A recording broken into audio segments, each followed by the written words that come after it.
Dunchbags, what's going on? It's Landon Remixes here, and it is time for my review of the third studio album from Marshmello, Joytime 3. Marshmello. You guys all know who he is by this point. DJ and producer Chris Comstock made music for years under the alias .com, eventually moving to LA and launching a new project more centric around having a unique brand and distinguishable sound. And clearly that worked out very well for him, as Marshmello is in the ranks as pretty much a pop star now, doing music with the likes of Bastille, Selena Gomez, Logic, Chris Brown, the list goes on and on. Marshmello has developed a, shall I say, youthful audience, and not just because of his affiliations with Fortnite. Comstock has been making music that's more catered to a child audience for a long time, with not a lot of depth in the realm of production, in lyrics, in melodies, which isn't necessarily a bad thing. I mean, especially toward the beginning of his career, I would have considered myself a fan of his, especially in the realm of remixes. I thought Marshmello's music was very refreshing around that time. However, as time went on, I started to become less and less interested in Marshmello's music as it became more and more, shall I say, cliche and redundant, especially when it came in an album format. I have been known to be infamously negative toward the Joytime series. The first Joytime album was okay. It was a decent introduction into Marshmello's signature sound, even though I felt like it only had a few good highlights. Following that album, Marshmello had a few decent pop crossover hits, so I was thinking that his second album would be more in the line of that, but oh, I was really wrong, as Joytime 2 was pretty much a carbon copy of the first album, but with even more annoying repetitive melodies, simpler song structures, honestly one of the least substantive EDM albums I've ever listened to. I would probably even go as far as to say that Joytime 2 was the worst dance music album of this decade, even worse than the Chainsmokers' debut album, which is saying a lot. At that point, I had pretty much lost all hope that Marshmello was ever going to put out a decent album. I figured he'd just keep putting most of his time into making pop music, raking in the dollars, while continuing to pump out these very lazy collections of works that really serve as nothing but streaming revenue. So of course, when Marshmello announced Joytime 3, and so soon after the release of the second album, I wasn't excited in the slightest. For a long time, I even thought I wasn't going to review it because I didn't think there would be anything that I could say about an album like Joytime 2 that I didn't already say in that review. However, when the first single for this album ended up being Rescue Me featuring A Day to Remember, it got my head turning a little. Not only because I consider myself to be a bit of a fan of A Day to Remember, I really enjoy their album Homesick, but because one of the things that I felt was severely lacking on the previous Marshmello albums was collaborators. If there's one thing that bugs me the most about the first two Joytime albums, it's that there simply isn't enough variation. Almost every song across both of those first two albums are, I'd say, the same genre, the Marshmello happy trap sound. I feel like having more collaborators across those first two albums would have helped them out a lot. I mean, the only featured artist on either of the two projects is Omar Lynx on Keep It Mellow, so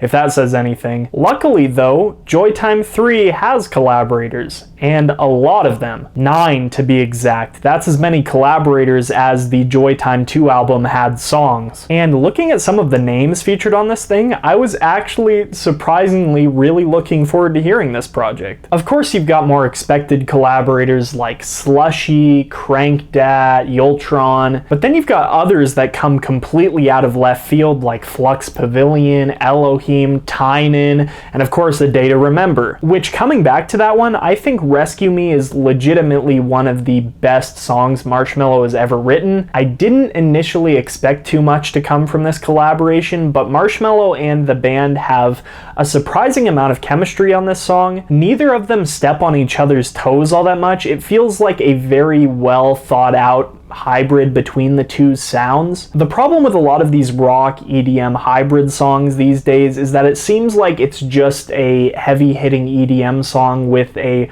rock singer, doing a top line over it. I definitely felt that way about both the Under Oath EDM songs. But this song legitimately feels like a Day to Remember song, just with some like Marshmello production flair over it, and I guess structurally it kind of sounds like a Marshmello song as well and melodic wise, but I think they did a great job of kind of meeting in the middle, with Marshmello's typical buzzy basses being replaced with a legitimate electric guitar on this song. Also, I'd say most of the backing instrumental of this song feels pretty organic. Like I already said, with Marshmello's production kind of just adding some flair over the top of it. As much as it does kind of pain me to say this, I think Rescue Me is actually one of the better rock EDM hybrid songs I've heard in a while. Now, as I was kind of getting at before, having all these different collaborators on the album adds a lot of variation, and I think that's the most important thing. It weighs out any bad feelings I have about some of these collaborations on the album, but I'm still going to talk about them anyway. First of all, a few of these songs to me feel a lot more weighted to the guest artist production than Marshmello's, and that's not to say I'm this absolutely huge fan of Marshmello's signature sound or anything like that, but I do think it would be more appealing to me if when I'm listening to a Marshmello album, it has his signature elements kind of combined with an artist that pairs well with him. That's why I like the Rescue Me so much. But on Joytime 3, we get songs like Angklung Life done in collaboration with Wewek, which I enjoy to an extent, but basically just because it sounds like a Wewek song. I don't love this song because I think Marshmello and Wewek is a collaboration that just made so much sense and they just paired so well together. And like I said, it does add variation to the album, which is a good thing. And then we get Room to Fall with Flux Pavilion and Elohim, which deal with some much heavier themes than usual and some great vocals from Elohim. Just as a side note, I did call her the future of music in 2016, but in the realm of production, this song kind of just sounds like your standard Flux Pavilion dubstep tune, albeit with a much more simple melody. I think Flux Pavilion and Marshmello is a pairing that, unlike a lot of these, kind of actually makes sense, and I would have liked to see Marshmello's signature elements pushed through more in this song. Set Me Free, done in collaboration with, I'm not sure if it's Belcur or Bellicor, pretty much falls into the same boat where it essentially falls on the shoulders of the collaborator rather than Marshmello,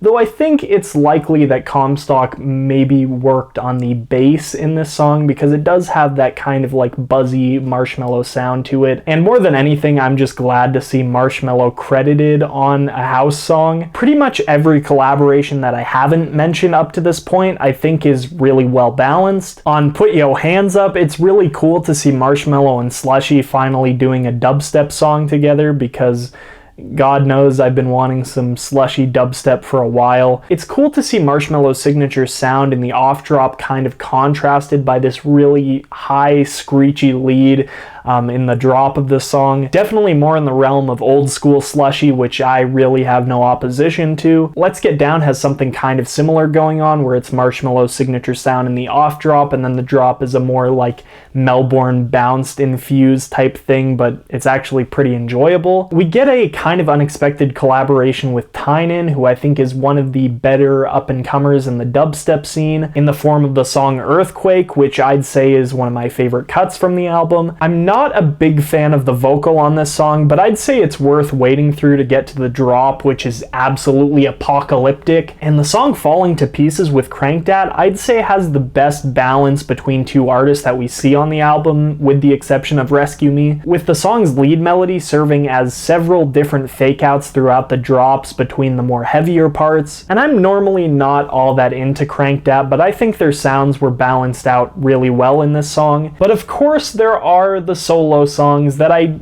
was a little bit more worried about going into this thing. However, I'd say I was actually pleasantly surprised with the results more times than not. I was pretty happy right off the bat when the album's first track, Down, actually had a different melody in the second section of the song than the first. That's something that I felt was severely lacking on the first two Joytime albums, and it gave me hope that this album was going to be better. The song serves as a more pleasant introduction this time into Marshmello's signature sound. With the song Run It Up, we're introduced to Comstock's vocals for the first time on the project, and honestly, I'd say his vocal performance has improved quite a bit. Not to say like the lyrics are still all that substantive or anything like that, but especially with this song, Falling Where It Is, and the lyrics about, you know, throwing a party and everybody's gonna be invited, actually got me more excited to listen to this project. Where Joytime 2 promised us bounce and fun, and I don't feel like we got that at all with that album,